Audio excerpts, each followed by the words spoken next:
IPL 18వ సీజన్లో royal Challengers Bengaluru మరో విజయాన్ని ఖాతాలో వేసుకుంది. వాంఖేడే స్టేడియంలో ముంబై ఇండియన్స్ పై 12 పరుగుల తేడాతో గెలిచి ఊపిరి పీల్చుకుంది. అత్యంత ఉత్కంఠభరితంగా జరిగిన ఈ మ్యాచ్ లో చేజింగ్ లో పాండ్యా 15 బంతుల్లో 42 పరుగులతో, అలాగే తిలక్ వర్మ 29 బంతుల్లో 56 పరుగులతో భయపెట్టిన కీలక సమయంలో బెంగళూరు వీరిద్దరిని అవుట్ చేసి థ్రిల్లింగ్ విక్టరీ కొట్టింది. మొదట బ్యాటింగ్ చేసిన రాయల్ ఛాలెంజర్స్ బెంగళూరు నిర్ణీత 20 ఓవర్లలో 5 వికెట్ల నష్టానికి 221 పరుగుల భారీ స్కోరు చేసింది. ఇక చేజింగ్ లో ముంబై ఇండియన్స్ 20 ఓవర్లలో 9 వికెట్ల నష్టానికి 209 పరుగులకి పరిమితమైంది. ఇక 222 పరుగుల భారీ టార్గెట్ తో బరిలోకి దిగిన ముంబై ఇండియన్స్ ను దాటిగా ఆరంభించింది. తొలి ఓవర్లోనే 13 పరుగులు రాబట్టింది. ఇక రెండో ఓవర్ 2-3 బంతులను రోహిత్ శర్మ 4 కొట్టడంతో ముంబై స్కోరు శరవేగంగా ముందుకు కదిలింది. అయితే అదే ఓవర్ 4వ బంతిని 137 కిలోమీటర్ల వేగంతో ఎస్ దయాల్ బంతి విసిరాడు. ఆ అద్భుతమైన ఇన్స్ ఫింగర్ కు రోహిత్ శర్మ క్లీన్ బౌల్డ్ అయ్యాడు. ఆ తర్వాత కాసేపటికే రికెల్టన్ హెజల్వుడ్ ఎల్బిడబ్ల్యూ రూపంలో బోల్తా కొట్టించాడు. దీంతో పవర్ ప్లేలో 54 పరుగులు చేసిన ముంబై కావాల్సిన పరుగులు చేయలేకపోయింది.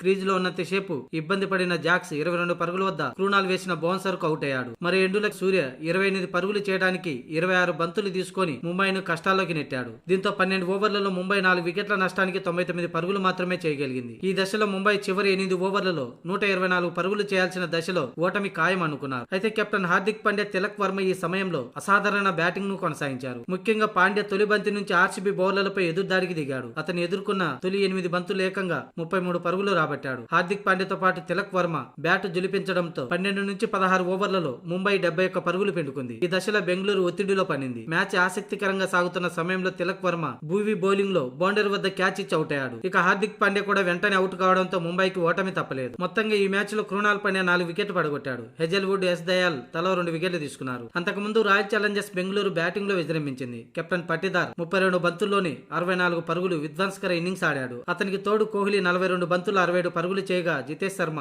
19 బంతుల్లో 40 పరుగులతో మెరుపులు మెరిపించడంతో బెంగళూరు నిర్ణీత 20 ఓవర్లలో 5 వికెట్ల నష్టానికి 221 పరుగుల భారీ స్కోరు చేసింది. ఏది ఏమైనా చివరి వరకు ఉత్కంఠభరితంగా సాగిన ఈ మ్యాచ్ 12 పరుగుల తేడాతో ముంబై ఇండియన్స్ ను చిత్తు చేసి ఈ సీజన్ లో 3వ విజయాన్ని నమోదు చేసింది ఆర్సీబీ జట్టు. దీంతో పాయింట్ల టేబుల్లో 3వ స్థానంలో కొనసాగుతుంది. ఇక ఓడిపోయిన ముంబై ఇండియన్స్ 8వ స్థానంలో ఉంది. అయితే ఈ మ్యాచ్ ఓటమితో డగౌట్ లో ఒంటరిగా కూర్చున్న హార్దిక్ పాండ్యా కన్నీళ్లు పెట్టుకున్నాడు. వరుస ఓటములతో చింతిస్తూ కూర్చున్నాడు.